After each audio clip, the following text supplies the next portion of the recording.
Hi guys, this is Laiba Abbasi और आप देख रहे हैं मेरा यूट्यूब चैनल। अगर अभी तक आपने मेरे यूट्यूब चैनल को सब्सक्राइब नहीं किया तो भाई क्या करें, सब्सक्राइब करें। और साथ ही साथ मैंने आप लोगों की कन्वीनियंस के लिए नीचे टाइम स्टैम्प्स दे दिए, उसको जाके अपनी कन्वीनियंस के लिए आप क्लिक करके पूरी वीडियो A to Z देख सकते हैं। साथ ही साथ डिस्क्रिप्शन बॉक्स में मैंने अपने इंस्टाग्राम अकाउंट, फेसबुक अकाउंट और ट्विटर अकाउंट के लिंक्स भी डाल दिया करती हूँ। तो अगर आप चाहते हैं कि आप मुझे हर सोशल प्लेटफॉर्म पे फॉलो करें, सो मेक श्योर कि जो है आप मुझे हर जगह पे डिस्क्रिप्शन खोल के फॉलो करें। साथ ही साथ आज बात करेंगे हम इंडिया वर्सेस इंग्लैंड के थर्ड टेस्ट मैच के डे 1 के बारे में।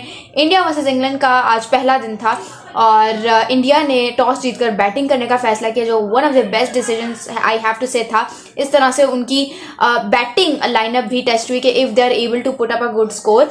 और आज उन्होंने 86 ओवर्स खेले, 326 रन स्कोर किए हुए for the loss of 5 wickets. और प्लेइंग अक्सर के बारे में बात करूं कि उन्होंने 2 डेब्यूटेंट्स को खिलाया है, बट सरफराज खान का नाम प्लेइंग एक्साई में देख के मुझे बहुत ज़्यादा खुशी हुई, क्योंकि मैंने आपको जिस तरह से पहले भी कहा था कि I was not expecting Sarfaraz Khan inclusion, क्योंकि थर्ड टेस्ट मैच में Virat Kohli was very likely to make a come back in the team. Ravindra Jadeja का ऑल्दो नहीं था उतना, बट KL राहुल का भी था कि चलें वो भी आएंगे, बट जिनकी एश्योरिटी नहीं थी वही उन्होंने ही कम बैक किया। रविंद्र जडेजा जो है he is back in the team and he is ready to make moves क्या उन्होंने पहले मूव्स कर लिए हैं। बैटिंग लाइनअप की अगर बात करें तो यशस्वी जायसवाल आते ही मतलब 10 रन स्कोर किए, बेली और आउट होकर चले गए। और ये उनकी जो फेलियर है उस पर ज़्यादा कुछ कहा नहीं जा सकता, क्योंकि ऑब्वियसली पहले 2 जो टेस्ट मैचेस हुए हैं उसमें उन्होंने अच्छे खासे रन स्कोर किए अपनी टीम के लिए। तो उन पे नहीं कहा जा सकता कि यार आपने रन स्कोर नहीं किया, आपने ये नहीं किया, आपने वो नहीं किया, क्योंकि obviously he had been doing it for his team for quite a long time। तो अगर एक उनकी बेयरली फेलियर आ गई तो उस पर उनको कुछ कहा नहीं जा सकती, कोई क्रिटिसिज्म नहीं किया जा सकता। शुभमन गिल के बाद में बात करूंगी, बट यहाँ पे रोहित शर्मा ने जिस तरह से बैटिंग की, I mean what a knock. और इस टाइम पर जहाँ पे उन पे इतना बुरा क्रिटिसिज्म हो रहा है, यानी कि डिस्पाइट बीइंग इंडियाज कैप्टन, और कभी मैंने नहीं देखा कि उन्होंने अपने लिए खेला। एशिया कप में उन्होंने अपने लिए नहीं खेला, हालांकि he could have scored centuries, he could have made his own personal milestones, world cup में कर सकते थे, but he was always concern कि क्या उनकी टीम को वो टेम्पो मिल रहा है, और वो हमेशा वो टेम्पो प्रोवाइड करके जाते थे। That's why I am one of coolest fans of Rohit Sharma. लेकिन जिस तरह का क्रिटिसिज्म इंडियन लोग उन पे कर रहे थे आजकल के, खत्म हो चुके हैं, टीम से निकालो, टीम के ऊपर बोझ बन के रह गए, आज उन्होंने उन सब क्रिटिक्स का जवाब अपनी बैट के साथ दे दिया। 131 ऑफ 196 बॉल्स, 14 चौके, 3 छक्के, 7 के स्ट्राइक रेट से उन्होंने बैटिंग की, जबरदस्त नॉक खेली और हर तरह के शॉट्स खेले, हर बॉलर को टारगेट किया और प्रूव किया कि what he is capable of. और ज़बरदस्त किस्म के टेस्ट प्लेयर भी हैं, T20 में तो वैसे ही कमाल है और वनडे इंटरनेशनल में भी। तो यहाँ पे रोहित शर्मा के लिए मैं बहुत ज़्यादा खुश हूँ, बहुत। और जिस तरह से मोस्ट इम्पॉर्टेंटली कि ही डिड नॉट सेलिब्रेटेड, मतलब he was just like okay ठीक है, हेलमेट उतार के वो जो जिस तरह से बो करते हैं उस तरह से उन्होंने कुछ भी नहीं किया, बिकॉज उन्होंने फिर भी फील किया 100 स्कोर करने के बाद कि अभी भी उनकी रिस्पॉन्सिबिलिटी नहीं हटी, जो कि काफ़ी है फैंस को जवाब देने के लिए कि वो कितने ज़्यादा सीरियस है अपनी टीम को लेकर। उसके अलावा अगर आप बात करें शुभमन गिल के बारे में, शुभमन गिल ने डक पे आउट हुए and also it's his 6th international duck.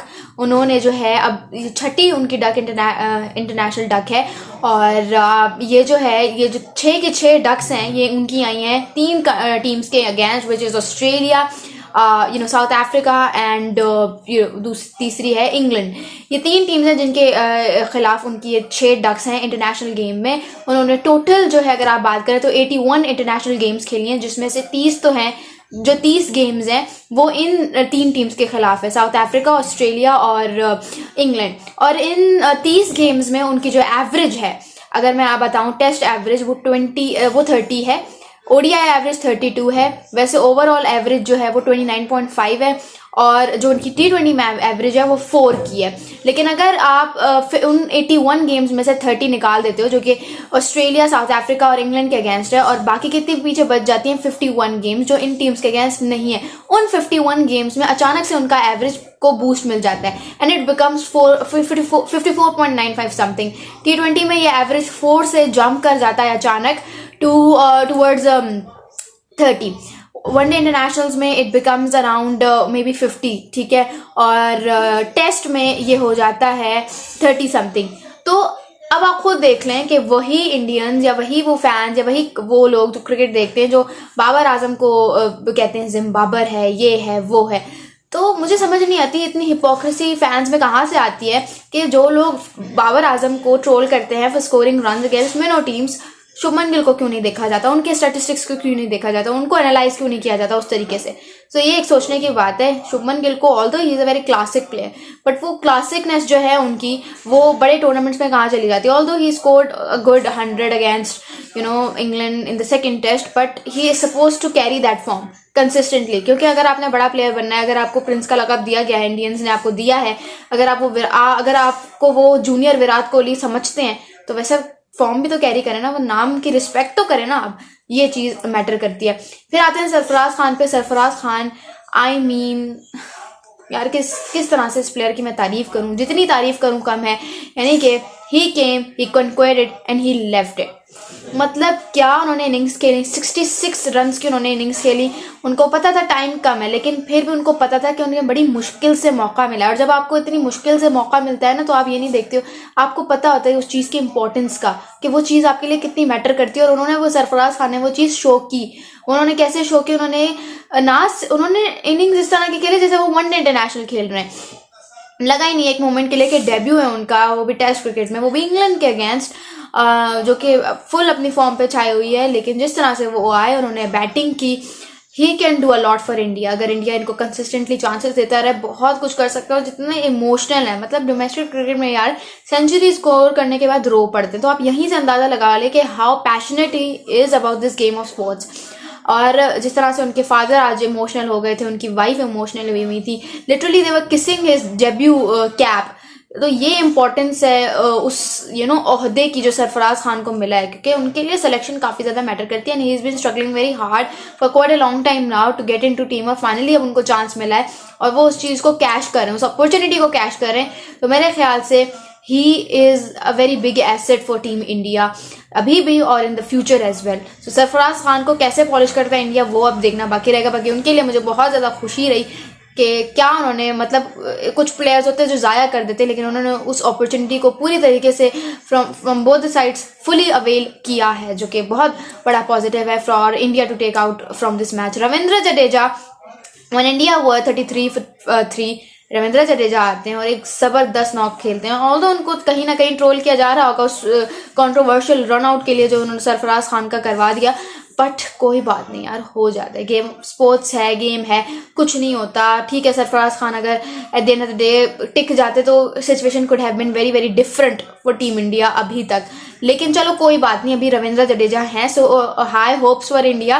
बाकी ये है कि रविंद्र जडेजा ने ज़बरदस्त इनिंग्स खेली, 110 के रन्स किए हुए, नॉट आउट हैं, और उन्होंने भी 9 चौके और 1 छक्का लगाया। और टेस्ट क्रिकेट में तो वैसे ही इनका नाम काफ़ी ज़्यादा मशहूर है।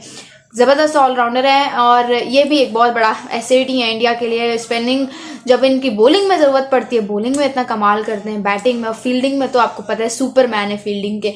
तो क्या है, जितनी इनकी तारीफ़ की जाए कम है। तो खैर, ये था आज के मैच का वाइंड अप और एक पूरा रैप अप मैंने इसको करने की कोशिश की। I hope I haven't missed out on anyone. England की बॉलिंग के बारे में बात करें तो ऐसा किसी की भी इकोनॉमी इतनी इंप्रेसिव नहीं रही है। किसी की बॉलिंग मैं कहूँगी कि Mark Wood manage to take 3 wickets important, Tom Hartley ने आउट किया। तो overall they were also very brilliant. किसी की इकोनॉमी जो है वो टच नहीं कर रही, मतलब कोई एक्स्ट्रा ऑर्डिनरी नहीं है। Everybody is leaking runs, but the point is के if they are able to take wickets, और जो वो बहुत अच्छे से कर रहे हैं। बाकी ये है कि लेट्स सी कि क्या होता है, क्योंकि टेस्ट मैच ये वाला जो है इंडिया के लिए बहुत ज़रूरी है जीतना, अगर वो सीरीज़ जीतना चाहते हैं। लेकिन अगर इंग्लैंड जीत जाता है तो सीरीज़ और ज़्यादा थ्रिलिंग हो जाएगी। आपको क्या लगता है? Do tell me in the comments below, and comments ज़रूर किया करें, क्योंकि वो मैं पढ़ती हूँ, मुझे पढ़ने में बहुत ज़्यादा मज़ा आता है। बाकी इसके अलावा यही है आज की वीडियो के लिए। अगर वीडियो पसंद आई तो ज़रूर लाइक कीजिएगा और शेयर कीजिएगा विद एवरीवन। दिस इज़ लैबा बासी signing off. Thank you so much.